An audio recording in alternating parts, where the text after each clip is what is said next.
கண்ணால என் கண்ணோட மோதும் கண்ணாடி பூவே நீதான். கண்ணி எங்க மயில வச்சிருக்காரு வந்து வந்துருக்க. சாரி அன்னை தெரசா, சாரி அன்னை தெரசா சன், சாரி.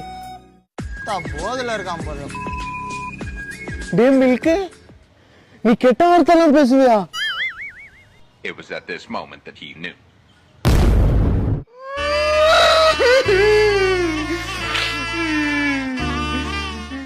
என்னமாச்சு? நேத்து கூட வண்டியை நிறுத்திட்டு என்கிட்ட நல்லா தான் பேசிட்டு போனாரு. நல்ல மனுஷன். ஃபுட்ல பாய்சன் வச்சிட்டப்பா. அதா இல்லப்பா, food பாய்சன்ல செத்துட்டாப்பா. God gifted child. God bless you man. ஆனா இது சாவுல எனக்கு ஏதோ சந்தேகமாவே இருக்கு. பாயசம் கொஞ்சம் குடிச்சிட்டு போயாப்பா. பொடி விரதத்துல இருக்க. 24 hours கழிச்சு தான் சாப்பிடுவேன். நாளைக்கு வேணா வரேன். நாளைக்கு சாப்பாடு மறக்காம வந்து சாப்பிட்டு. நாளைக்கு ஆயிடுமா? சம்மர் டைம்ல நிறைய பேர் எங்க வெக்கேஷன் போறதுன்னு தெரியாம யோசிச்சுட்டு இருப்பீங்க. உங்களுக்காக தான் நான் சூப்பரான ஸ்பாட்ஸ் எல்லாம் கொண்டு வந்திருக்கேன். நம்ம ஃபாலோவர்ஸ்க்காக என்னால முடிஞ்ச சின்ன ஹெல்ப். நம்ம ஃபர்ஸ்ட் அண்ட் மஸ்டா விசிட் பண்ண வேண்டியது நம்ம சைதாப்பேட்ல லொகேட் ஆயிருக்க IOB ATM. நீங்க ஒன்ஸ் இந்த ATM விசிட் பண்ணிட்டாலே போதும், ஊட்டி, கொடைக்கானல், காஷ்மீர் அங்க என்ன ஃபீல் கிடைக்குமோ அது இங்கேயே கிடைக்கும். கப்பலா வரீங்கன்னா இந்த பிரான்ச் ஓகே, இல்ல ப்ரோ நான் எங்க போனாலும் என் ஃப்ரெண்ட்ஸோட தான் போவேன் அப்படின்னா நம்ம சைதாப்பேட்லயே உங்களுக்கு நான் வேற பிரான்ச் சொல்றேன் வாங்க. இந்த ATMல பாத்தீங்கன்னா நீங்க உங்க ஃப்ரெண்ட்ஸோட சில் பண்ணலாம்னு சொல்லிட்டு வருவீங்க. நீங்க சில் பண்ணவே தேவையில்லை, ஏன்னா இங்க ஆல்ரெடி ரொம்ப சில்லுன்னு இருக்கு. அடுத்ததா பாத்தீங்கன்னா நம்ம டி நகர்ல லொகேட் ஆயிருக்கு HDFC ATMல தான் இருக்கும். வந்தீங்கன்னா சம்மருக்கு நல்லா சில்லா என்ஜாய் பண்ணிட்டு போலாம். ஃபைனலா பாத்தீங்கன்னா அசோக் பில்லர்ல லொகேட் ஆயிருக்க எஸ் பேங்க் ATM தான் வந்திருக்கும். இந்த ATM மட்டும் நீங்க கண்டிப்பா விசிட் பண்ணிராதீங்க. 2 AC போட்டிருக்காங்க, ஆனா ஒரு AC கூட ஆன் பண்ணவே இல்ல கைஸ். நான் சொன்ன ATMலாம் நீங்க விசிட் பண்ணி எப்படி இருக்குன்னு கமெண்ட் பண்ணுங்க. வாட்ச்மேன் வந்துட்டான்டா. 5000 ரூபாய் இருந்தா காய்கறி கடை வைப்பேன், 50000 ரூபாய் இருந்தா மளிகை கடை வைப்பேன், 5 லட்சம் இருந்தா டிபார்ட்மெண்ட் ஸ்டோர் வைப்பேன். ஆமா எவ்வளவு வச்சிருக்க? ₹1.25 வச்சிருக்கேன். 1.25 ரூபாயா? இப்பெல்லாம் போன் அடிச்சா வேற ஒரு நபருடன் பேசி கொண்டிருக்கிறார்னு வருது. நீ வேணா பாரு, சத்தியமா சொல்றேன், அவன் இன்னொருத்தவங்க கூட ஓடி போயிருவான்.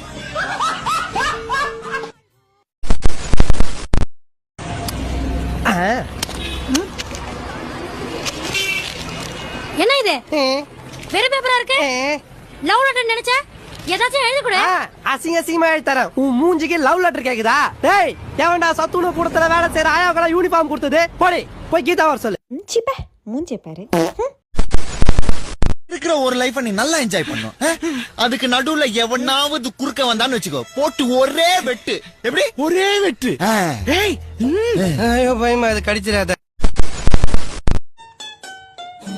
ப்ரோ அஞ்சு ரூபாய் தேன் மிட்டாய் கொடுங்க ப்ரோ. தோ தரேன் ப்ரோ.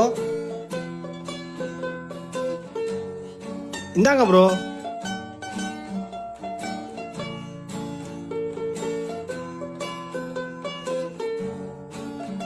ப்ரோ செம்ம இனிப்பாகுது, இதை உங்களுக்கு சாப்பிடணும்னு தோணாதா? என்ன ப்ரோ பண்றது, எனக்கும் சாப்பிடணும்னு ஆசையா தான் இருக்கும்.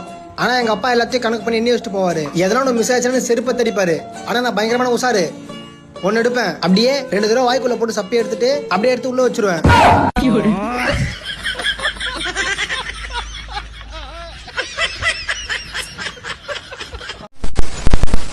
செம்ம காமெடியா பேசுறீங்க. அப்புறம் என்ன வர்க் பண்றீங்க? பேசிக்கா பாத்தீங்கன்னா அப்பா வந்து டெக்ஸ்டைல் பிசினஸ் பண்ணிட்டு இருந்தாரு. இதெல்லாம் அவ்வளவு போக தாயி, 300 ரூபா தரலாம். பார்த்து சொல்லுங்க, புது புடவை. பரம்பரை இந்த தொழில் தான் பாத்துக்கிட்டு இருக்கோம். எங்களுக்கு தெரியாத வேலை. ரொம்ப வெயிலா இருக்கு, சொம்புல கொஞ்சம் தண்ணி மட்டும் கொண்டாதாயி. அதான் ஃபேமிலி பிசினஸ். அண்ணா அதே பிசினஸ் போவானான்னு சொல்லிட்டு கன்ஸ்ட்ரக்ஷன் வந்துட்டாரு.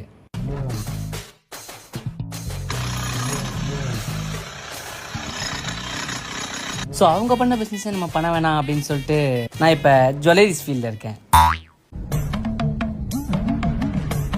போ 2 செகண்ட் தரும். சீக்கிரம் போடும். கோல்டு ஃபீல்ட் எல்லாம் ரிஸ்க் அதிகமாச்சே. ஆமாமா, ஜுவல்லரினாலே ரிஸ்க் அதிகம் தான். பட் ஆனா நல்ல ப்ராஃபிட் கிடைக்கும். உங்க ஸ்மைல் கியூட்டா இருக்கு.